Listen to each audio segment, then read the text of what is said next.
Even if you work out every day, 95% of your time is spent outside the gym. If you want to make the fastest gains possible, you need to optimize what you do after each workout. Otherwise, your hard work will essentially be wasted. In this video, you'll learn 6 post-workout keys to maximize muscle growth. Number 1. Eat carbs to replenish glycogen. Studies show that up 80% of the ATP your body produces during a resistance training session comes from glycolysis. What this means, in plain English, is that most of your energy during a weightlifting workout comes from the breakdown of glucose. Glucose, also known as blood sugar, is a just simple sugar molecule. It's what every carb you eat eventually gets broken down into. Now, carbs that aren't immediately used for energy get stored in your muscles as glycogen. During a workout, glycogen gets converted back to glucose to supply your muscles with energy. After a workout, the amount of glycogen in your body is significantly decreased. If you want to have the energy you need to get stronger and perform at a high level for your next workout, you need to eat enough carbs to replenish your glycogen. What this means for you is that you should be sure to eat a big serving of carbs after every workout. Now, it doesn't need to be done immediately after you leave the gym. Studies show no difference between consuming carbs immediately post-workout versus waiting 2 hours. However, I wouldn't advise waiting much longer than that, especially if you have another workout tomorrow. Note, another reason to make sure you eat enough carbs is that low-carb diets have been shown to decrease testosterone levels when combined with intense training. Number 2. Staying out of the gym if you're anything like the typical gym enthusiast. You want to train every single day. There's nothing like lifting heavy-ass weights and getting a good pump going. But it's important to realize that keeping yourself out of the gym can actually lead to faster gains. On a basic level, understand that your body is actually in a catabolic state while you're training. The anabolic response to weightlifting starts immediately after you leave the gym and lasts approximately 36 hours, as shown in several studies. During this time, your rates of muscle protein synthesis are raised in whichever muscles you train. In case you aren't aware, muscle protein synthesis is the process by which your body builds new muscle mass. Therefore, it's important to rest these muscles for at least 36 hours after you work out.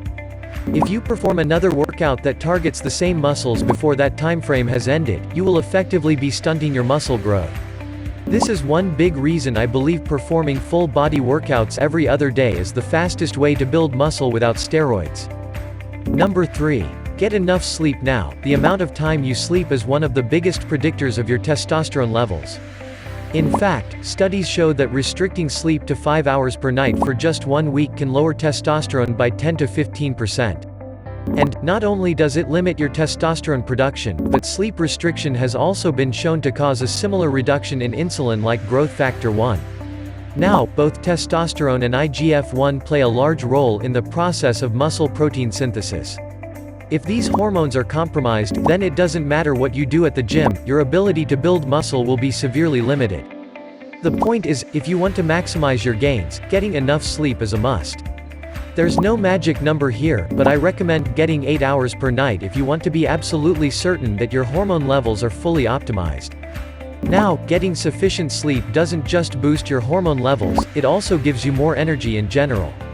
Think about it this way, when you're well rested, how much easier is it to stay focused and crush your workouts versus when you only slept 4 or 5 hours last night?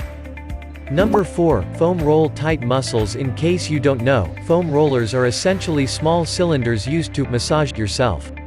Now, there are 2 main benefits to foam rolling: enhanced recovery and improved performance. Just like getting a massage, foam rolling has been proven to reduce muscle soreness caused by lifting weights. Now, there are also some key performance benefits that you get with foam rolling. You see, studies show that foam rolling can lead to a significant increase in your range of motion.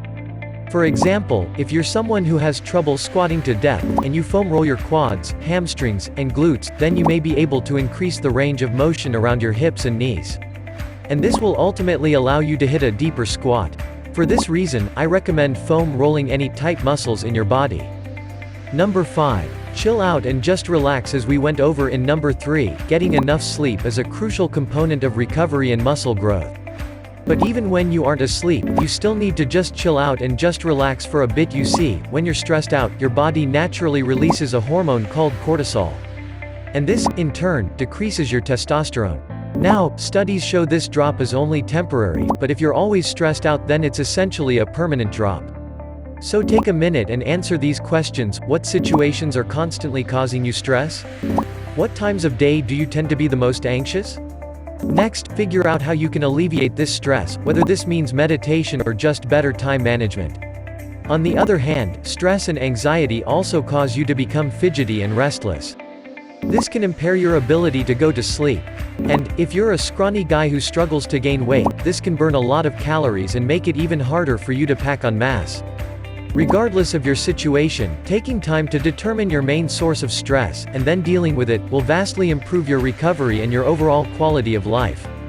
Number 6. Eat some protein. Before you work out, you've probably been wondering, when the hell is he going to tell me to drink a post-workout protein shake?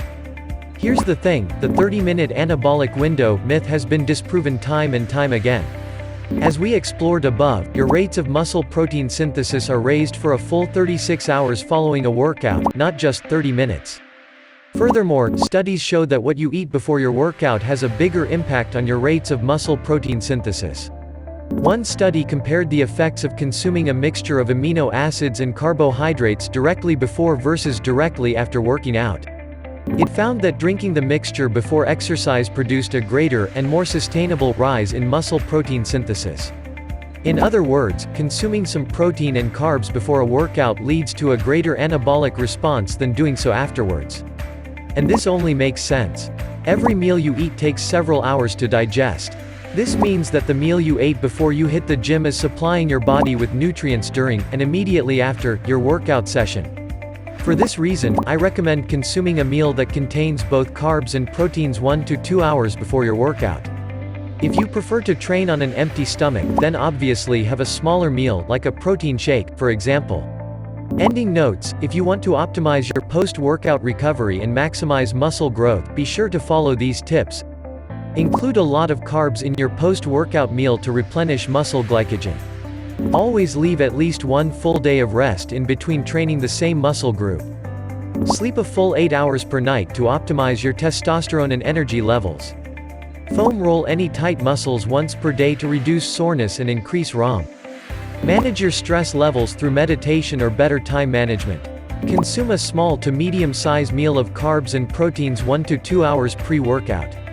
Follow all of these steps and you'll optimize your body's natural anabolic response to each and every training session you complete.